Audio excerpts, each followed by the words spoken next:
Hello everyone, welcome back to the channel. Hoping you are doing great. So अब तक हम दो type की रेशो स्टडी कर चुके हैं, जिसमें हमने शॉर्ट टर्म सोलवेंसी और long term solvency already cover कर ली। सो आज की वीडियो में हम कुछ एक्टिविटी रेशो स्टडी करेंगे। सो एक्टिविटी रेशो को हम दूसरे किस नाम से बोलते हैं, इसको बोलते हैं हम टर्नओवर रेशो। सो चलिए पढ़ते हैं फिर।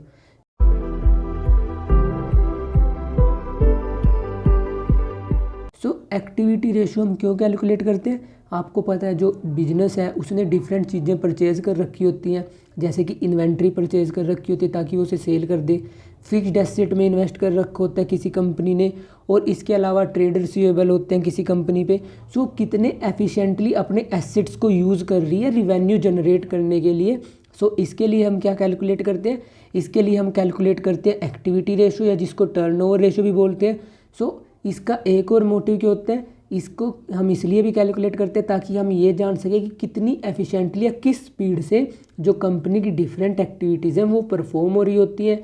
सो इसके लिए हम डिफरेंट एक्टिविटीज़ रेशो या टर्नओवर रेशो कैलकुलेट करते हैं। सो जो CBSE है उसने आपके सिलेबस में 6 टाइप की टर्नओवर रेशो स्पेसिफाई कर रखी हैं। सो हम सारी रेशो को 1 बाय 1 स्टडी करेंगे। सो अपनी जो फर्स्ट टर्नओवर रेशो है उसका नेम क्या है, इन्वेंट्री टर्नओवर रेशो। सो अब आपको पता है हर बिजनेस में 3 टाइप्स की इन्वेंट्री होती है, जैसे कि रॉ मटेरियल, फिनिश्ड गुड्स और वर्क इन प्रोग्रेस। सो कितनी एफिशिएंटली कोई बिजनेस ऑर्गेनाइजेशन जो उसकी फिनिश्ड गुड्स की इन्वेंट्री होती है उसको सेल्स में कन्वर्ट करता है। सो ये रिलेशनशिप हम किससे चेक करते हैं, ये रिलेशनशिप हम चेक करते हैं इन्वेंट्री टर्नओवर रेशो से। सो इन्वेंट्री टर्नओवर रेशो 2 वेरिएबल को स्टडी करती है। फर्स्ट वेरिएबल क्या होता है, cost of revenue from operation, और दूसरा वेरिएबल क्या होता है, इन्वेंट्री।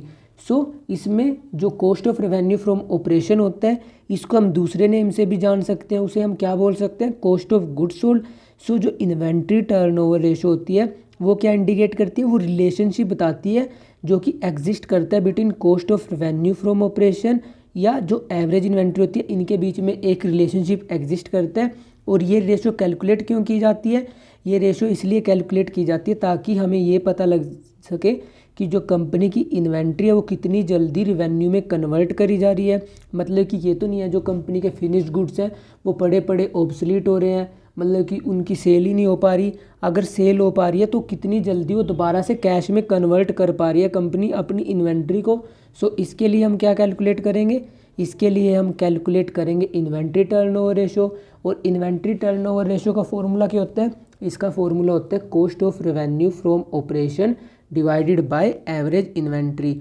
और जो cost of revenue from operation होता है इसको हम दूसरा क्या बोल सकते हैं, इसको हम बोल सकते हैं cost of goods sold.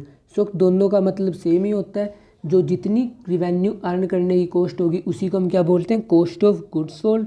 So अगर एग्जामिनर आपको डायरेक्टली ना दे cost of revenue from operation या cost of goods sold, so इसे भी कैलकुलेट करने के हमारे पास 2 वेज हैं, हमारे पास 2 फॉर्मूले हैं।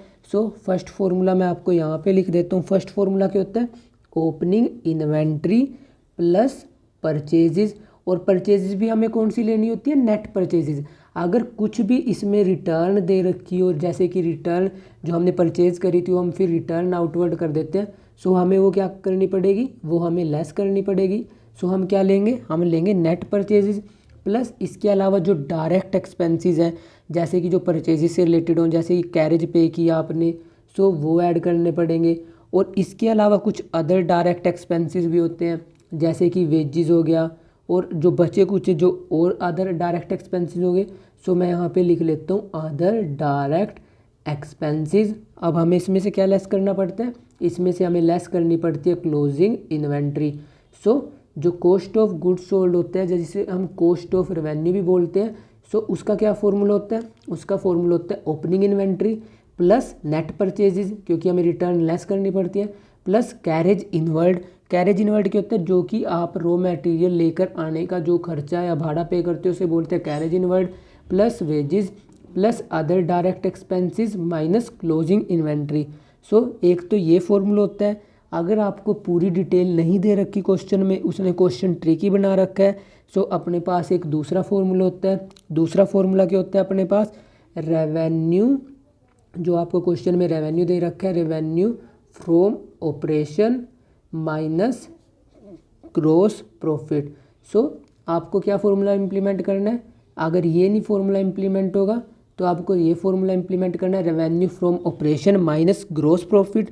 ये तो जब अगर उसने ग्रोस प्रॉफिट दी हो, अगर ग्रोस प्रॉफिट नहीं दिया, अगर सपोज करो क्वेश्चन में उसने ग्रोस लॉस दे दिया, तब आपको रेवेन्यू फ्रॉम ऑपरेशन में ग्रोस लॉस क्या करना पड़ेगा, आपको ग्रोस लॉस ऐड करना पड़ेगा।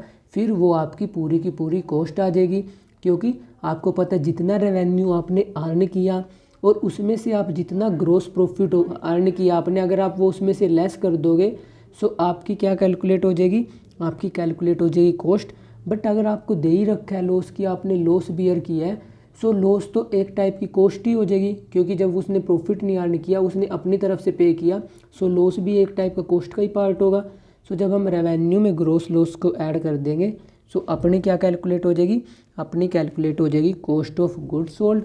और इसके बाद एवरेज इन्वेंट्री का क्या फॉर्मूला होता है, opening inventory plus closing inventory. और जब हम इसकी डिवीज़न 2 से कर देते हैं तब ये निकल जाती है अपनी एवरेज इन्वेंट्री। सो इन्वेंट्री टर्नओवर रेशियो का क्या फॉर्मूला होता है, कॉस्ट ऑफ गुड्स सोल्ड, या जिसे हम कॉस्ट ऑफ रेवेन्यू बोलते हैं, डिवाइडेड बाय एवरेज इन्वेंट्री। और कॉस्ट ऑफ गुड्स सोल्ड के 2 फॉर्मूले होते हैं। सो जिस हिसाब की आपको क्वेश्चन में डिटेल दे रखी होगी, आपको उसी टाइप से फॉर्मूला इम्प्लीमेंट करना है। और उसको किससे डिवाइड करना है, उसको डिवाइड करना है आपको एवरेज इन्वेंट्री से। और ये हम कैलकुलेट क्यों करते हैं, ये कैलकुलेट करते हैं हम ये चेक करने के लिए कि कितनी एफिशिएंटली जो कंपनी है वो अपनी इन्वेंट्री को रेवेन्यू में कन्वर्ट कर रही है। सो अब हम इस रेशियो के कुछ न्यूमेरिकल्स देख लेते हैं, जिससे आपको इस रेशियो की डीप अंडरस्टैंडिंग हो जाएगी। ऑल्दो मैंने थ्योरेटिकल तो पूरा समझा दिया, मैं इसके कुछ प्रैक्टिकल क्वेश्चन करवा देता हूँ।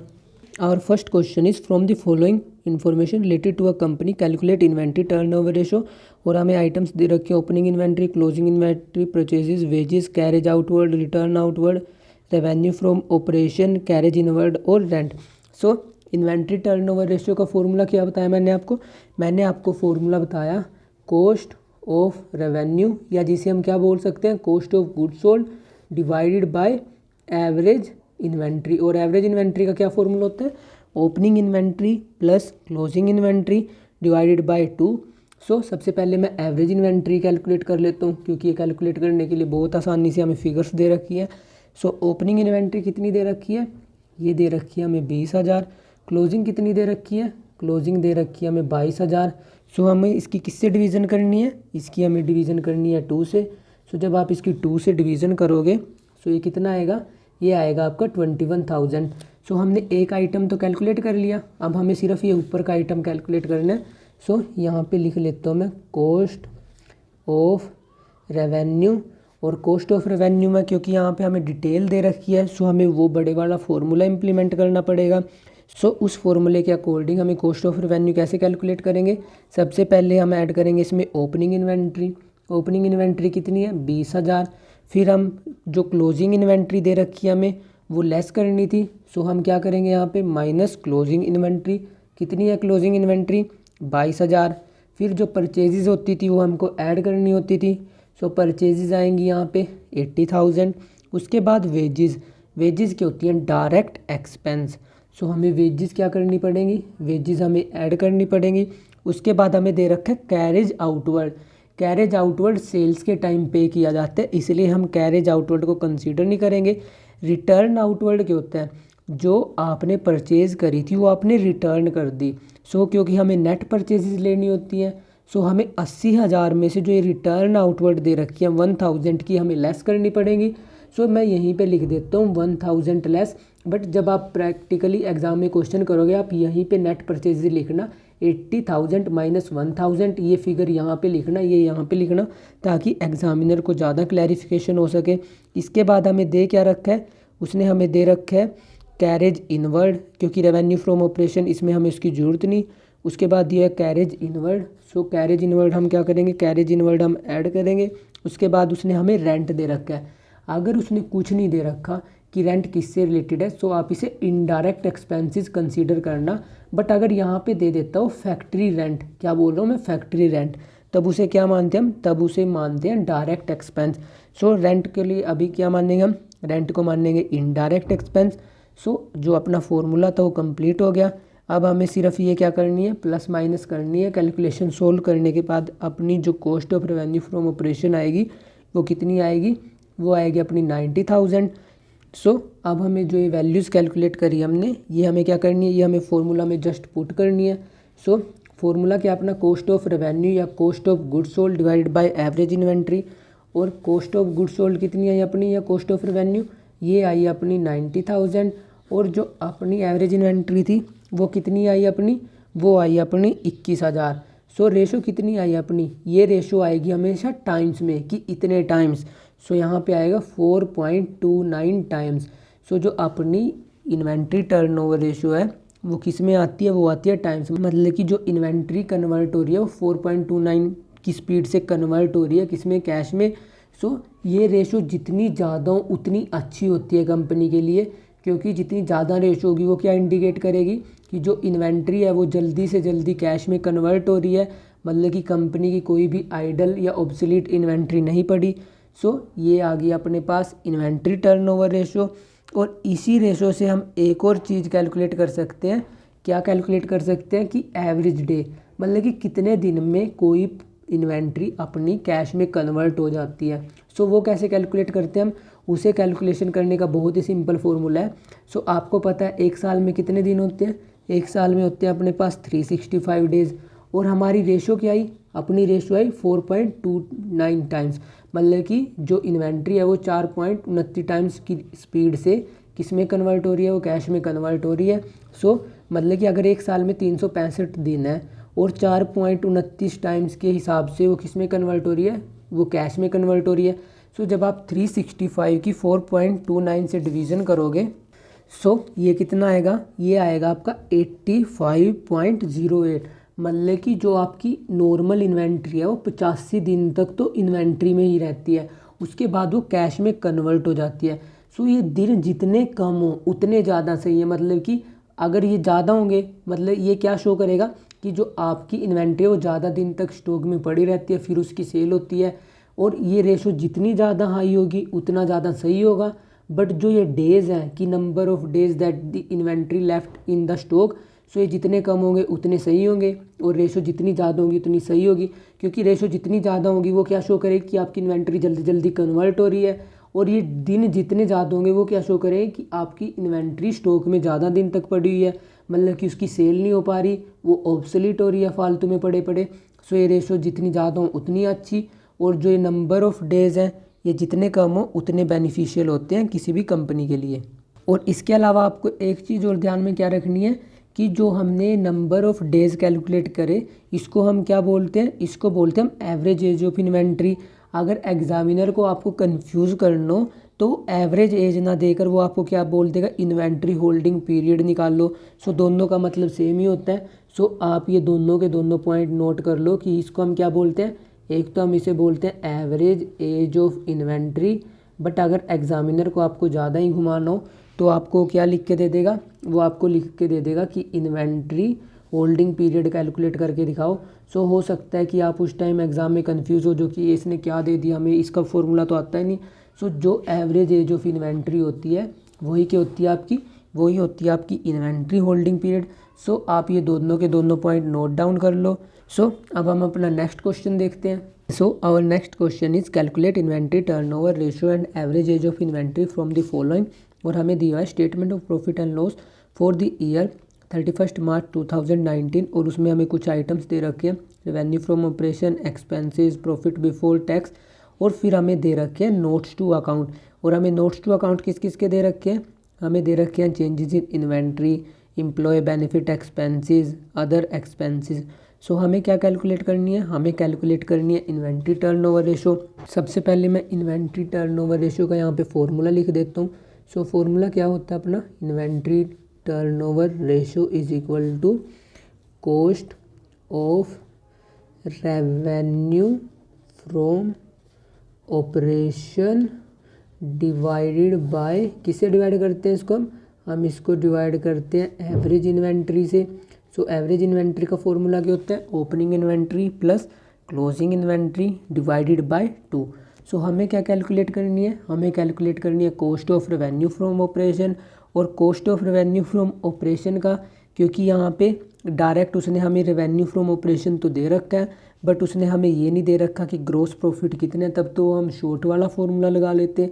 बट क्योंकि यहाँ पे वो फार्मूला इम्प्लीमेंट नहीं हो सकता, सो हमें जो लंबे वाली मेथड था वो इम्प्लाई करना पड़ेगा।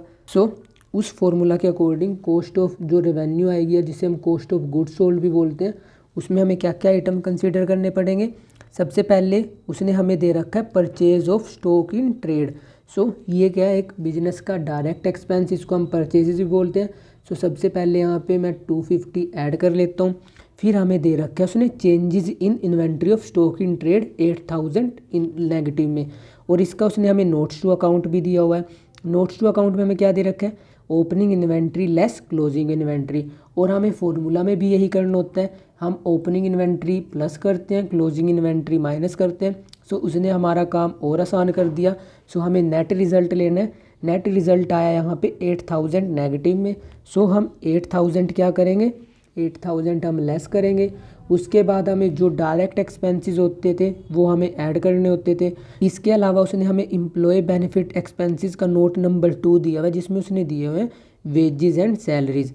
सो अगर उसने कुछ नहीं दिया हुआ, क्योंकि वेजेस और सैलरीज को हम क्या कंसीडर कर लेंगे, वेजेस को हम कंसीडर करेंगे डायरेक्ट एक्सपेंसेस, क्योंकि वेजेस क्या होती है अपनी, वेजेस होती है डायरेक्ट, और जो सैलरीज होती हैं वो क्या होती हैं अपनी इनडायरेक्ट। सो वेजेस को हम क्या लिखेंगे, वेजेस को हम यहाँ पे प्लस में लिखेंगे। सो प्लस में कितना आएगा यहाँ पे 58,000। उसके बाद उसने हमें एक और दे रखा है, क्या एक्सपेंस दे रखे हैं, अदर एक्सपेंस, और इसका नोट नंबर 3 दिया हुआ है। और नोट नंबर 3 में उसने हमें दिए हुए हैं कैरेज इनवर्ड, कैरेज आउटवर्ड और मिसलेनियस एक्सपेंसेस। अब आपको पता है कैरेज आउटवर्ड सेल्स के लिए होता है, सो इसको हम इग्नोर करेंगे क्योंकि ये इनडायरेक्ट एक्सपेंस होता है। और जो उसने मिसलेनियस एक्सपेंसेस दिए होते हैं, ये भी क्या होते हैं, ये भी आपके इनडायरेक्ट एक्सपेंस होते हैं। सो सिर्फ आपका एक ही डायरेक्ट एक्सपेंस है, और वो क्या, कैरेज इनवर्ड। सो यहाँ पे मैं 20,000 ऐड करूँगा। सो ये आ गई अपनी कॉस्ट ऑफ गुड्स सोल्ड या cost of revenue from operation. So उसको ऐड करने के बाद कितना है अपना, ये ऐड करने के बाद आएगा अपना 3,20,000। सो हमने ये तो कैलकुलेट कर लिया। अब हमें कैलकुलेट करनी है average inventory. Average inventory calculate करने के लिए हम नोट नंबर 1 देखेंगे, जिसमें हमें उसने दिया हुआ है ओपनिंग इन्वेंट्री 60,000 की है, क्लोजिंग इन्वेंट्री 68,000 की है। सो हम एवरेज इन्वेंट्री कैसे कैलकुलेट करेंगे, 60,000 प्लस 68,000 डिवाइडेड बाई 2, और जब आप इसकी 2 से डिवीज़न करोगे तब ये कितना आएगा, ये आएगा आपका 64,000। सो अब आपको जस्ट ये जो वैल्यूज़ कैलकुलेट करी हमने, ये नॉर्मल फार्मूला में पुट करना है। सो इन्वेंट्री टर्नओवर रेशो कितनी आएगी अपनी, cost of revenue from operation कितना आया, ये है अपना 3,20,000। उसके बाद जो अपनी एवरेज इन्वेंट्री थी वो कितनी आई, वो आई अपनी 64,000। सो जब आप इसकी फर्दर डिवीज़न करोगे तो ये कितना आएगा, ये आएगा आपका 5 टाइम्स, मतलब कि 5 की स्पीड से आप इन्वेंट्री रेवेन्यू फ्रॉम ऑपरेशन में कन्वर्ट कर रहे हो। सो ये तो कैलकुलेट कर लिया हमने इन्वेंट्री टर्नओवर रेशो। अब हमें क्वेश्चन में उसने बोला था कि हमें क्या कैलकुलेट करनी है, हमें कैलकुलेट करनी है average age of inventory. So average age of inventory का फॉर्मूला क्या बताया था मैंने आपको बताया था कि जितने डे एक साल में होते हैं उसको हमें किससे डिवाइड करना पड़ता है, उसको हमें डिवाइड करना पड़ता है इन्वेंट्री टर्नओवर रेशो से।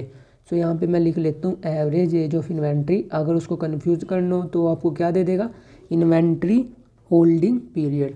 सो या तो आपको एवरेज इन्वेंट्री देगा या इन्वेंट्री होल्डिंग पीरियड, कुछ भी दे सकता है। सो एक साल में कितने डेज होते हैं, 365। उसके बाद हमें इन्वेंट्री टर्नओवर रेशो कितनी कैलकुलेट करी, ये कैलकुलेट करी हमने 5।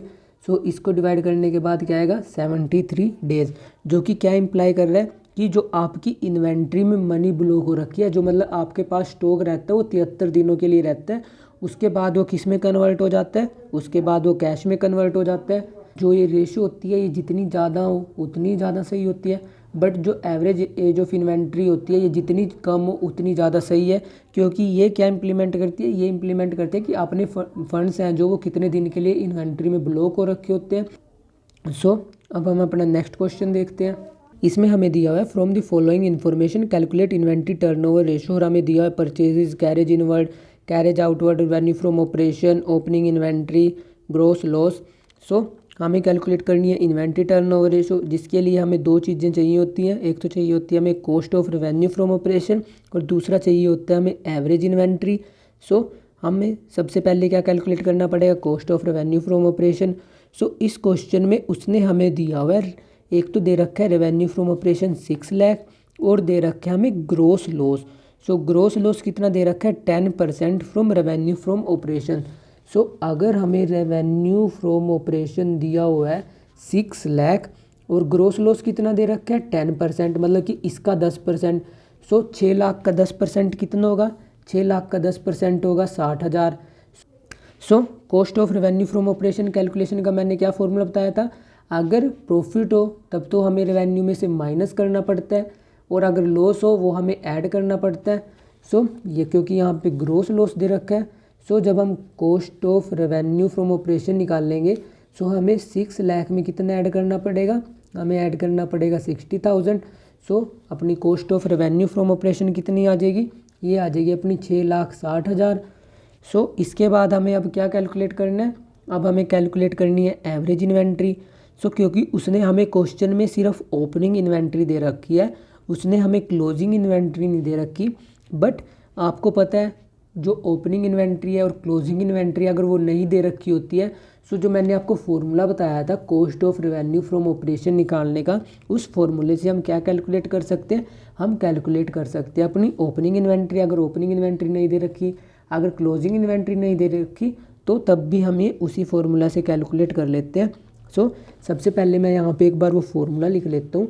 सो फॉर्मूला क्या था, cost of revenue is equal to opening inventory plus purchases plus जो हमें उसने डायरेक्ट एक्सपेंसेस दिए होते हैं क्वेश्चन में।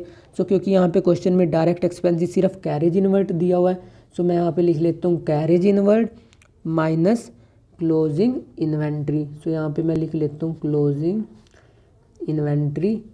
सो हमें क्वेश्चन में उसने दे क्या क्या रखा है, हमें 6,60,000 की दे रखी है cost of revenue from operation, जो कि हमने अभी कैलकुलेट की। ओपनिंग इन्वेंट्री कितनी दे रखी है, ये दे रखी है उसने हमें 80,000। उसके बाद परचेजेस कितने की दे रखी हैं, परचेजेस दे रखी हैं उसने हमें 6,45,000 की। सो यहाँ पे आएगा 6,45,000। उसके बाद हमें दिया हुआ है कैरेज इनवर्ड कितना दे रखा है 20,000। और क्योंकि हमें क्लोजिंग इन्वेंट्री निकालनी है, सो यहाँ पे मैं लिख लेता हूँ क्लोजिंग इन्वेंट्री, क्योंकि हमें इसकी कोई फिगर नहीं पता। सो जो ये प्लस की फिगर है, जब ये यहाँ पर आएंगी ये किस में जाएंगी, ये जाएंगी आपकी माइनस में। सो जब आप ये प्लस माइनस की जो गेम है इसको सेटल करोगे, सो आपकी क्लोजिंग इन्वेंट्री कितने की आएगी, आपकी क्लोजिंग इन्वेंट्री यहाँ पर आएगी 85,000 की। सो हमने क्लोजिंग इन्वेंट्री भी निकाल ली और हमने cost of revenue from operation already calculate कर लिया था। सो अब हमें जस्ट क्या निकालनी है, एवरेज इन्वेंट्री। सो जो एवरेज इन्वेंट्री होती है उसका फॉर्मूला क्या होता है, उसका फॉर्मूला होता है अपना opening inventory plus closing inventory divided by 2। So opening inventory कितनी है, ओपनिंग इन्वेंट्री 80,000, क्लोजिंग कितनी है 85,000। सो जब हम 80,000 में 85,000 ऐड करेंगे और इसकी 2 से डिवीज़न करेंगे, सो जो आपकी एवरेज इन्वेंट्री है वो कितनी आएगी, वो आएगी आपकी 82,500। और अब आपको ये वैल्यू नॉर्मल फार्मूला में पुट करनी है। सो नॉर्मल फार्मूला क्या अपना, cost of revenue from operation divided by average inventory कितनी आई 82,500। सो ये कितनी आई, ये आई आपकी 8 टाइम्स।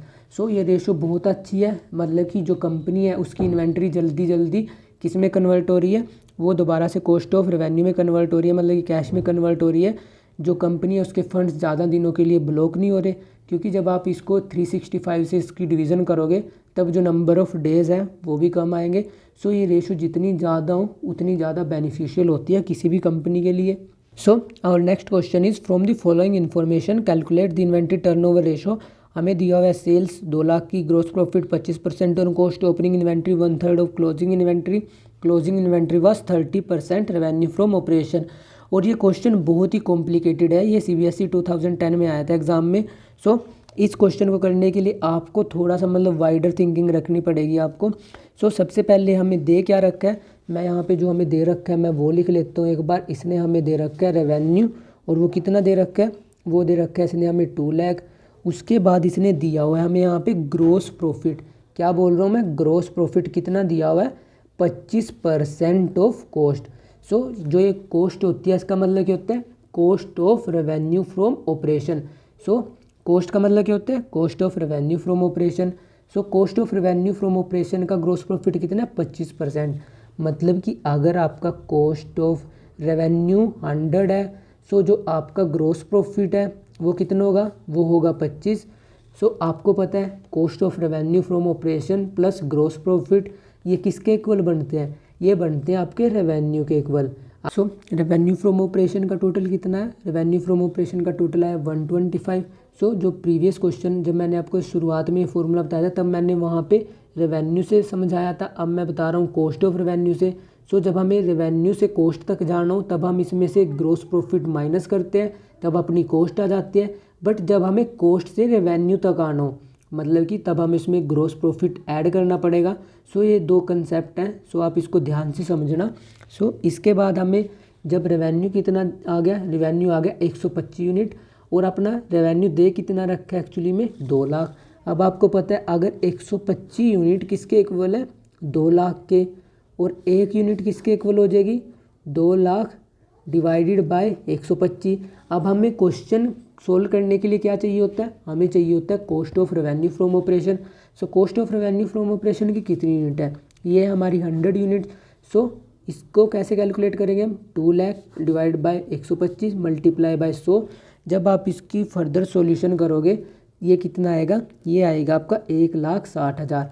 मतलब कि जो आपका cost of revenue from operation आया वो कितना आया, वो आया आपका 1,60,000। बट इस क्वेश्चन में एक और ट्रिक क्या दे रखी थी उसने, जो ओपनिंग इन्वेंट्री है वो कितनी है, वो है 1/3 ऑफ क्लोजिंग इन्वेंट्री। मतलब कि जितनी क्लोजिंग इन्वेंट्री होगी ओपनिंग इन्वेंट्री उसका क्या होगी, 1/3। मतलब कि यहाँ पे मैं लिख लेता हूँ opening inventory is equal to 1/3 of closing inventory. So जितनी क्लोजिंग इन्वेंट्री आएगी उसका अगर हम 1/3 कर देंगे तब वो क्या आ जाएगी, तब वो आ जाएगी अपनी ओपनिंग इन्वेंट्री। और उसने हमें क्वेश्चन में क्लोजिंग इन्वेंट्री भी दे रखी। सो क्लोजिंग इन्वेंट्री का भी उसने हमें एक इनडायरेक्ट दे रखा है कि closing inventory was 30% from revenue from operation. मतलब कि जो क्लोजिंग इन्वेंट्री है वो इसका कितना है, वो इसका 30% है। सो 2 लाख का 30% कितना आएगा, 2 लाख का 30% आएगा आपका 60,000। सो यहाँ पे मैं लिख लेता हूँ क्लोजिंग इन्वेंट्री कितनी आई, क्लोजिंग इन्वेंट्री आई अपनी 60,000। So closing inventory is equal to 60,000। और ओपनिंग इन्वेंट्री क्या है, ओपनिंग इन्वेंट्री क्लोजिंग इन्वेंट्री का 1/3 है। सो जब आप इसका 1/3 करोगे सो अपनी ओपनिंग इन्वेंट्री कैलकुलेट हो जाएगी। सो 1/3 ऑफ 60,000 क्या आया, ये आया आपका 20,000। सो अपनी ओपनिंग इन्वेंट्री कितनी आई, ओपनिंग इन्वेंट्री आई अपनी 20,000। सो अब हमें क्या कैलकुलेट करनी है, अब हमें कैलकुलेट करनी है अपनी एवरेज इन्वेंट्री। सो एवरेज इन्वेंट्री का फॉर्मूला क्या होता है, opening plus closing divided by 2। सो ये कितना आया, 20,000 प्लस 60,000 डिवाइडेड बाय 2। सो ये आया अपना 40,000। सो अब हमें क्या कैलकुलेट करनी है, उसने क्वेश्चन में बोल रहा था कि हमें कैलकुलेट करनी है इन्वेंट्री टर्नओवर रेशो। सो रेशो का फॉर्मूला क्या होता है, इसका फॉर्मूला होता है अपना cost of revenue divided by average inventory. Cost of revenue कितनी आई, ये आया था अपना 1,60,000। सो हमें 1,60,000 को किससे डिवाइड करना है, इसको डिवाइड करना हमें 40,000 से। सो जो अपनी रेशो आई वो कितनी आई, वो आई अपनी 4 टाइम्स। मतलब कि 4 की स्पीड से जो अपना इन्वेंट्री है वो किस में कन्वर्ट हो रही है, वो कन्वर्ट हो रही है रेवेन्यू में। सो इसके अलावा अगर वो क्वेश्चन में आपसे वो भी पूछ ले कि एवरेज होल्डिंग पीरियड निकाल लो, तब आपको 365 किससे डिवाइड करना पड़ेगा, आपको डिवाइड करना पड़ेगा ये 4 से। सो ये जो क्वेश्चन था ये हमारा कंप्लीट हो गया। इसमें बस आपको क्या चीज़ ध्यान में रखनी है, ये कैलकुलेशन। सो इस कैलकुलेशन को मैं अब एक बार और बता देता हूँ। सो उसने हमें क्वेश्चन में दिया था gross profit is equal to 25% of cost. मतलब कि जो ग्रोस प्रॉफिट होगा वो 25% है कॉस्ट का। कॉस्ट का मतलब क्या, कॉस्ट ऑफ रेवेन्यू। सो अगर हम कॉस्ट ऑफ रेवेन्यू को 100 यूनिट मान लेते हैं, सो ग्रोस प्रॉफिट कितना आएगा, 100 यूनिट का 25% 25 यूनिट। सो ये कितना हो गया। अब आपको पता है रेवेन्यू का फॉर्मूला क्या होता है, cost of revenue plus gross profit. So जब हम इन दोनों को ऐड कर देंगे आ जाएगा अपना रेवेन्यू। सो अगर 125 यूनिट 2 लाख के इक्वल है, सो 1 यूनिट कितनी होगी, 2 लाख डिवाइड बाई 125, और 100 unit 2 lakh divide by 125 multiply by 100। So ये कितनी आई, ये आई आपकी 1,60,000। सो हो सकता है ये क्वेश्चन आपको अभी ट्रिकी लग रहा हो, बट जब आप ऐसी 1-2 कैलकुलेशन कर लोगे आपके माइंड में बैठ जाएगी। सो और next ratio is trade receivable turnover ratio. So trade receivable turnover ratio हमें क्या बताती है कि जो हमने क्रेडिट पे सेल करी हैं वो हम कितनी जल्दी कलेक्ट कर पा रहे हैं। मतलब कि जैसे कि आपको पता है बिजनेस में 2 टाइप की सेल्स होती है, एक होती है कैश सेल्स और दूसरी होती है क्रेडिट सेल। अब जो हम क्रेडिट सेल करते हैं उससे अपने क्या बनते हैं, या तो उससे अपने डेटर्स बनते हैं या उनसे अपने बिल्स रिसीवेबल बनते हैं। और ये दोनों किस कैटेगरी में आते हैं, ये आते हैं अपनी ट्रेड रिसीवेबल की कैटेगरी में। सो कितनी जल्दी हम इनसे अपना अमाउंट कलेक्ट कर पा रहे हैं ये हमें किससे पता लगता है, ये हमें पता लगता है ट्रेड रिसीवेबल टर्नओवर रेशो से। सो ये क्या शो करती है हमें, speed at which amount is collected. और आपको इस रेशो में कैलकुलेशन के लिए एक चीज़ ध्यान में क्या रखनी है कि आप प्रोविज़न डिडक्ट नहीं करोगे, आप जो ट्रेड रिसीवेबल या जो डेटर्स होंगे या जो बिल रिसीवेबल होंगे उनकी एक्चुअल वैल्यू लोगे। क्योंकि अगर आप इसमें से प्रोविज़न लेस कर दोगे सो ये फॉल्स इंप्रेशन शो करेगा, क्योंकि फिर ये क्या बताएगा कि जो अमाउंट एक्चुअली में कलेक्ट होगा। सो ताकि ये फॉल्स इंप्रेशन ना हो, क्योंकि हमें देखना है कि ट्रेड रिसीवेबल से कितनी जल्दी कलेक्ट कर लेंगे हम। सो इसके लिए हम डेटर्स ग्रोस फिगर पे लेंगे, ना कि नेट फिगर पे जो कि हम करंट रेशो में लेते थे। सो यहाँ पे डेटर्स हमें क्या किस पे लेने हैं, ग्रोस फिगर पे। सो इसके अलावा आपको एक और चीज़ ध्यान में क्या रखनी है, जो हम रेवेन्यू कंसीडर करेंगे वो हमें सिर्फ क्या करना पड़ेगा, जो कि सिर्फ और सिर्फ क्रेडिट पे सेल हो। मतलब कि सिर्फ हमें क्रेडिट रेवेन्यू कंसीडर करना है, हम ग्रोस रेवेन्यू कभी भी कंसीडर नहीं करेंगे। बट अगर क्वेश्चन में सिर्फ और सिर्फ ग्रोस रेवेन्यू दिया हो और कुछ इन्फॉर्मेशन हो कि कैश कितना है, ग्रोस कितना है, नेट कितना है और मतलब कि क्रेडिट कितना है, सो हमें सिर्फ जो ग्रोस फिगर होगी उसी को ही हम क्रेडिट मान लेंगे। और आप अपनी एक अजम्पशन दे देना क्वेश्चन के नीचे, ताकि एग्जामिनर आपकी कोई भी मिस्टेक ना निकाल पाए। सो इस ट्रेड रिसीवेबल टर्नओवर रेशो का फॉर्मूला क्या होता है, net credit revenue from operation, या जिसे हम क्रेडिट सेल भी बोलते हैं, divided by average trade receivable. और एवरेज ट्रेड रिसीवेबल का फॉर्मूला वही होता है जो एवरेज इन्वेंट्री का होता था, opening plus closing divided by 2। और इसमें भी अगर आपको ये देखना हो कि जो आपके ट्रेड रिसीवेबल है, मतलब कि आप डेटर्स या जो बिल रिसीवेबल है उनसे कितने दिनों में कलेक्ट कर पा रहे हो, सो आपको जो नंबर ऑफ डेज होते हैं ईयर में, अगर 365 है उस साल में तो 365 लेने हैं, अगर लीप ईयर है तो लीप ईयर लेना है। और अगर उसने आपको वीक्स दे रखे हैं, मतलब कि जैसे 52 वीक्स हैं एक साल में, तब आपको यहाँ पे वीक्स कंसीडर करने हैं। सो अगर उसने डेज़ दिए तो डेज़ लेने हैं। सो मैं यहाँ पे लिख लेता हूँ, अगर डेज़ दिए डेज़ लेने हैं, वीक्स दिए हैं वीक्स लेने हैं। अगर उसने मंथ दिए हैं आपको तो आपको मंथ्स लेने हैं। और अगर उसने आपको क्वार्टर दिए हैं कि मतलब कि एक साल में आपको पता है 4 क्वार्टर होते हैं, सो तो आपको क्वार्टर लेने हैं। और इसको आपको किससे डिवाइड करना है, जो रेशो यहाँ पे कैलकुलेट होगी वो आपको यहाँ पे लिखनी है। और आपकी एवरेज क्या आ जाएगी कि कितने दिनों में आप जो आपने क्रेडिट पे सेल करी वो कितने दिनों में आप कलेक्ट कर पा रहे हो। सो इसको हम क्या बोलते हैं, इसको बोलते हैं हम एवरेज कलेक्शन पीरियड, मतलब कि कितने दिनों में एवरेजली आप अपने जो क्रेडिटर्स हैं उनसे कितने दिनों में कलेक्ट कर लेते हो। So our question is from the following details calculate trade receivable turnover ratio and average collection period. और हमें आइटम्स दे रखे हैं, total revenue, cash revenue, revenue from operation return, trade receivable, opening balance और closing balance. So सबसे पहले आपको formula मैंने बता ही दिया, फॉर्मूला क्या होता है, नेट क्रेडिट सेल्स या net credit revenue from operation, आप कुछ भी लिख सकते हो। और इसको किससे डिवाइड करते हैं, इसको डिवाइड करते हैं हम एवरेज ट्रेड रिसीवेबल से। अगर यहाँ पे ट्रेड रिसीवेबल ना दिया हो क्वेश्चन में, बिल रिसीवेबल दिया हो, तब आप यहाँ पे बिल रिसीवेबल लिख लोगे। अगर डेटर्स दे रखे हैं तो आप यहाँ पे डेटर्स लिख लोगे। सो उसने हमें क्वेश्चन में दे क्या रखा है, उसने हमें दे रखी है टोटल सेल्स।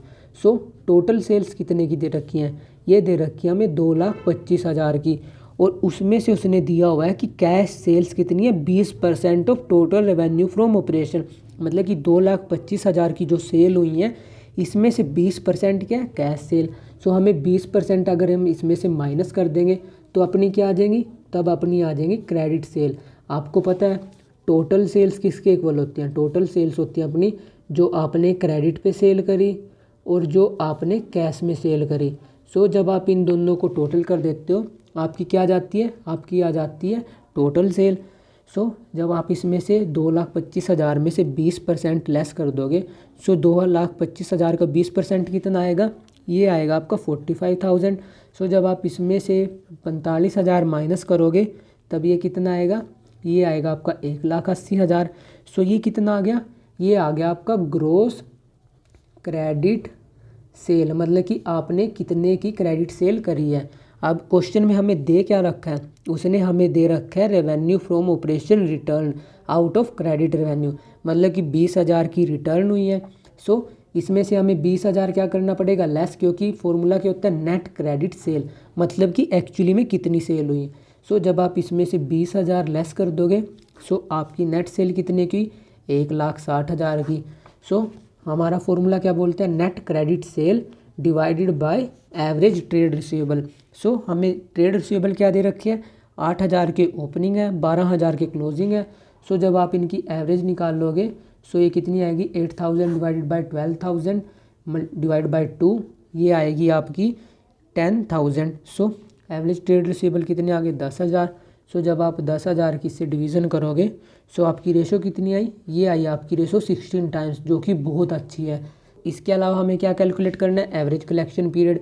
सो कलेक्शन पीरियड का फॉर्मूला क्या होता है, फॉर्मूला अपना होता है जो नंबर ऑफ डेज़ हैं, टोटल नंबर ऑफ डेज़, जैसे कि इस साल में कितने हैं, 365 डेज़।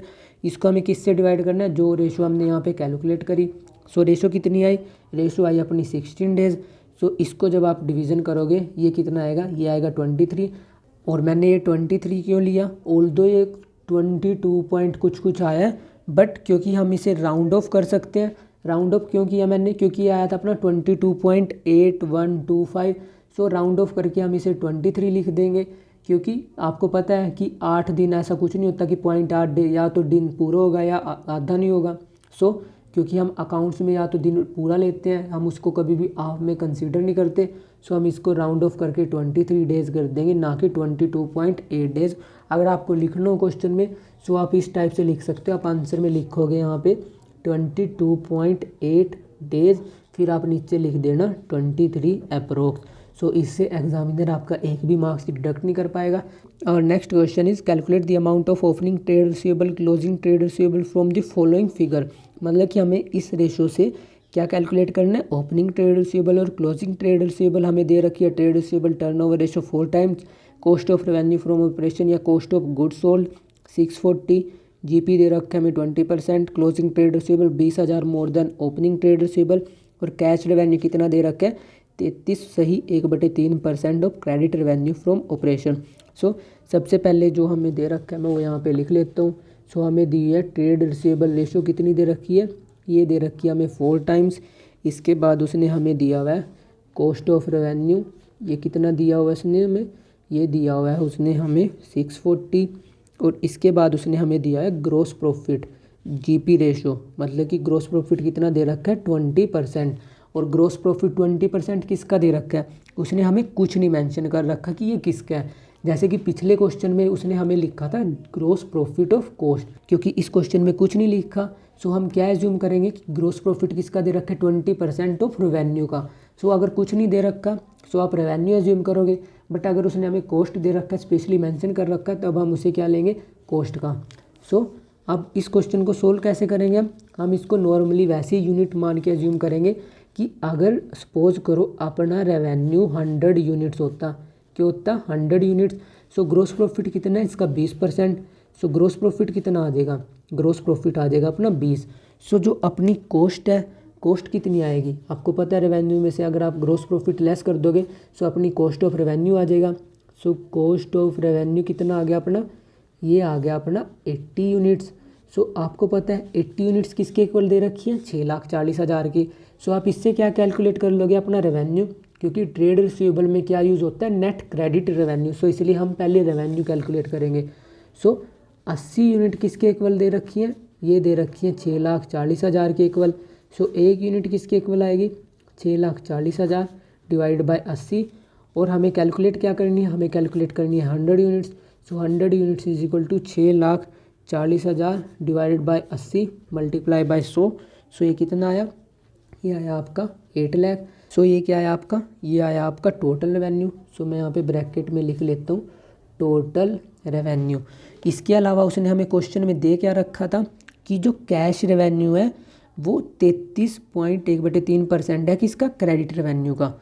सो यहाँ पे अभी मैं ले लेता हूँ कि जो अपना क्रेडिट रेवेन्यू है वो कितना है, वो हमारा है 100 यूनिट्स।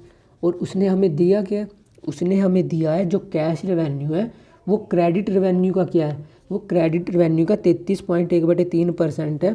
सो मैं यहाँ पे लिख लेता हूँ कैश रेवेन्यू कितना है 33.1/3%। सो जब आप इसको सोल्व करोगे ये कितना आएगा, ये आएगा 100/3%। सो आपको पता है जब हमें परसेंटेज कैलकुलेट करनी हो तब हम कैसे कैलकुलेट करते हैं, ये आएगा यहाँ पे 100 मल्टीप्लाई बाई ये कितना है 100 सही, ये कितना है 100/3%। सो जब हम इसको परसेंटेज में कन्वर्ट करेंगे सो ये क्या आएगा 100/3 इंटू 1/100। ये नॉर्मल सी कैलकुलेशन है। सो ये कितना आया, ये 100 से 100 कैंसिल आउट हो जाएगा। सो ये आ जाएगा अपना 100/3 यूनिट्स। ऑल्दो आप इसको और फर्दर सिंप्लीफाई भी कर दोगे बट उससे फिर ये आपकी क्वेश्चन की जो कैलकुलेशन है वो टिपिकल हो जाएगी। सो इसलिए हम इसको क्या कंसीडर करेंगे, सिर्फ और सिर्फ 100/3 यूनिट। सो अब आपको पता है टोटल रेवेन्यू किसके इक्वल होता है, जो आपने कैश सेल करी और जो आपने क्रेडिट सेल करी, अगर आप इन दोनों को ऐड कर दोगे आपका टोटल रेवेन्यू आ जाएगा। सो क्रेडिट रेवेन्यू कितना है 100 यूनिट, कैश रेवेन्यू कितना है 100/3 यूनिट। सो जब आप इन दोनों को ऐड कर दोगे आपका टोटल रेवेन्यू कितना आ जाएगा, इसका एलसीएम लेकर सोल्व करोगे आप। सो ये आ जाएगा आपका 300 प्लस 100/3। सो ये आ जाएगा आपका 400/3। सो टोटल रेवेन्यू कितना है आपका, टोटल रेवेन्यू है आपका 400/3 और आपको दे कितना रखा है 8 लाख। सो अगर 400/3 यूनिट्स किसके इक्वल है, ये दे रखी है हमें 8 लाख के इक्वल। सो एक यूनिट किसके इक्वल होगी 8 लाख मल्टीप्लाई बाय 3/400। और हमें कैलकुलेट क्या करनी है, हमें कैलकुलेट करना है क्रेडिट रेवेन्यू, क्योंकि फॉर्मूला में क्या चाहिए होता है हमें सिर्फ और सिर्फ credit revenue. So credit revenue किसके इक्वल है 100 यूनिट।